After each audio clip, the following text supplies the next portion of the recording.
Assalamualaikum warahmatullahi wabarakatuh. Salam sehat untuk kita semua. Perkenalkan, di sini saya Harun Masaleh dan teman saya Muhammad Rafli akan mempresentasikan terkait dengan eh, bagian 6.6 pada chapter 6, itu membahas tentang ukuran perusahaan kelompok praktek kedokteran.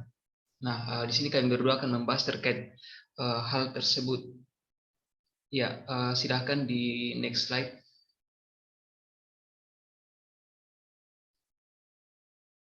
Ya, pertama kita akan masuk ke dalam bagian pengenalan. Nah, secara umum kita mengetahui bahwa sebuah rumah sakit pada umumnya itu memiliki lebih dari satu orang dokter. Nah, kebanyakan dokter sekarang itu berpraktik dalam kelompok yang multi dokter. Kelompok-kelompok ini dapat mencakup dokter hanya dari satu spesialis seperti pediatri atau spesialis lainnya yang bisa kita temukan, misalnya dokter gigi, dokter kulit dan semacamnya. Nah, ada juga yang terdiri dari beberapa spesialisasi.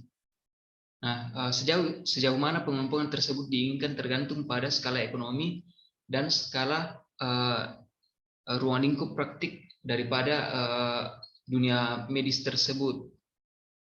Silakan dilanjutkan slide-nya.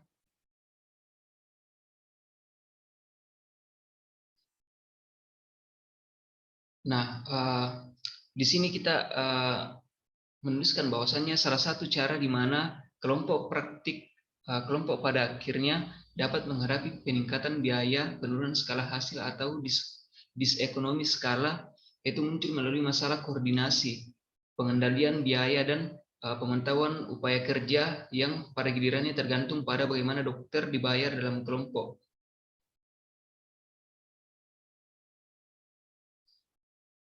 Nah, misalkan pada suatu keadaan tertentu bahwa kita ketahui setiap dokter itu dalam suatu kelompok dibayar dengan gaji yang rendah. Nah, ini juga adalah sebuah pengaturan umum dalam kelompok multidispesialis besar dan sering berlaku untuk anggota junior dari kelompok spesialisasi tunggal yang lebih kecil. Nah, produk setiap dokter kesehatan pasien agak sulit untuk diamati secara langsung, sehingga setiap upaya yang dilakukan untuk memantau tingkat kerja dokter itu cukup sulit untuk dilakukan. Nah, bisa dilanjutkan slide-nya.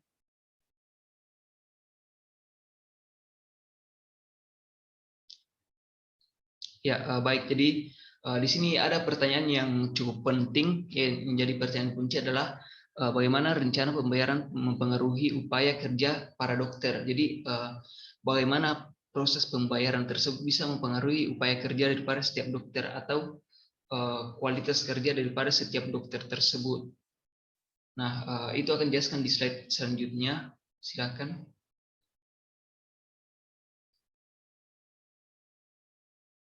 Nah, di sini kita akan melihat bahwasannya berdasarkan hasil penelitian yang dilakukan oleh Gaynor dan Gertler menunjukkan bahwa ada hubungan yang kuat antara skema pembayaran dan upaya kerja para dokter. Dan hubungan itu bahkan lebih kuat dalam kelompok yang lebih besar, di mana lebih sulit bagi seorang manajer untuk kemudian dia memisahkan dokter yang pemalas dari dokter yang pekerja keras. Jadi tidak bisa kita pungkiri bahwasannya di sebuah rumah sakit misalnya atau di dunia kedokteran kita akan melihat bahwa ada saja dokter yang dia bekerja dengan rajin, ada juga dokter yang bisa kita katakan bermalas-malasan seperti itu. Nah, untuk bagian pertama itu dalam kelompok-kelompok kecil, dokter dengan kompensasi yang mirip gaji yang paling banyak bekerja hanya 2/3 dari mereka yang paling banyak menerima kompensasi fee for service. Jadi dokter yang mendapatkan gaji yang tinggi itu kemungkinan mereka akan punya upaya yang lebih baik dalam meningkatkan kualitas mereka sendiri sebagai seorang dokter. Nah, kebalikannya juga ketika mereka gajinya rendah, mungkin mereka akan cenderung untuk bermalas-malasan dan semacamnya. Nah, untuk bagian kedua adalah Dalam kelompok menengah, upaya kerja relatif hampir tidak lebih dari setengah, membandingkan mereka yang memiliki intensif terlemah dengan mereka yang memiliki intensif paling kuat. Dan dalam kelompok yang besar, upaya kerja relatif hampir 40%. Ini hampir sama dengan yang tadi, bahwasannya ketika intensif yang diberikan itu lebih tinggi atau lebih besar, maka cenderung akan membuat upaya kerja dari setiap dokter itu lebih tinggi juga. Dan sebaliknya, ketika intensifnya itu rendah, maka itu akan mengganggu juga daripada upaya setiap dokter, seperti itu. Nah, mungkin ada kesalahan untuk slide-nya. Kita tunggu sebentar.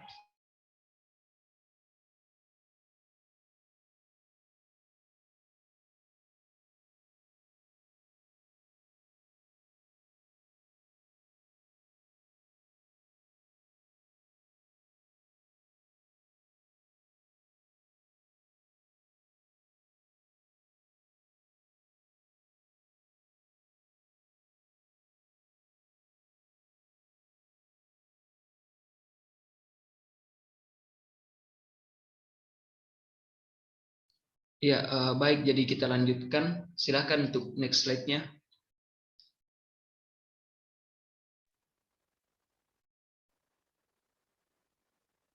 Ya, jadi untuk bagian ini akan dijelaskan oleh teman saya, Rafli. Silakan.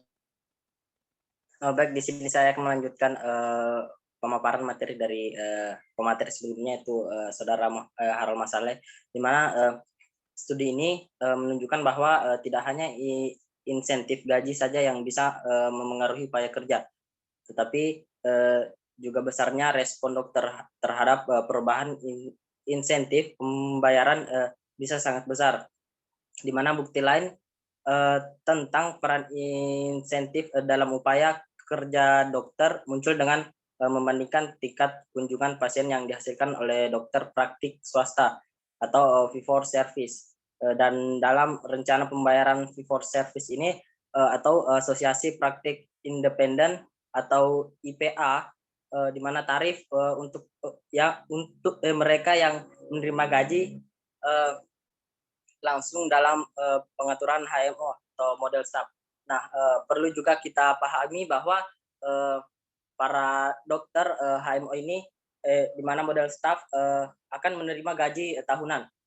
Namun secara tidak langsung tergantung pada jumlah kunjungan pasien yang mereka hasilkan. Nah, sedangkan IPA itu sendiri dan V4 itu di mana dokter layanan menerima lebih banyak uang untuk setiap kunjungan pasien yang mereka hasilkan. Next slide.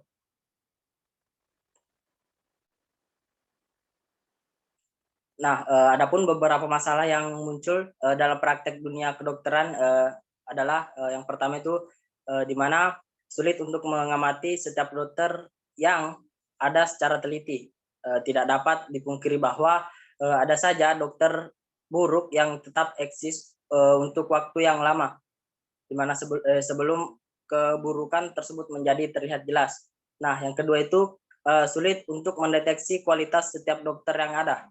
Nah, juga terkait dokter yang menggunakan sumber daya secara berlebihan. Next.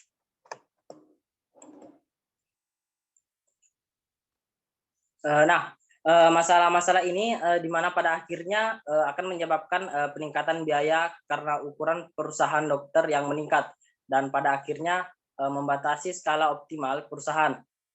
Batasan penting lainnya pada skala perusahaan dokter adalah biaya yang tidak tercantum dalam pembukuan perusahaan.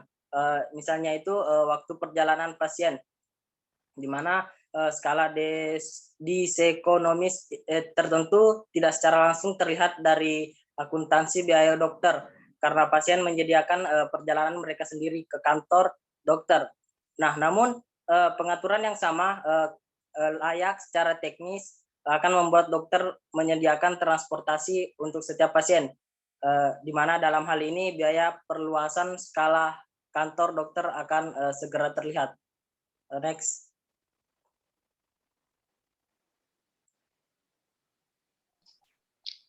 mungkin itu saja, saya kembalikan ke pemateri pertama. Ya, baik. Jadi mungkin sekian yang bisa kami jelaskan terkait dengan materi dari chapter 6 pada bagian 6.6. Kurang dan lebihnya mohon dimaafkan. Wassalamualaikum warahmatullahi wabarakatuh. Terima kasih.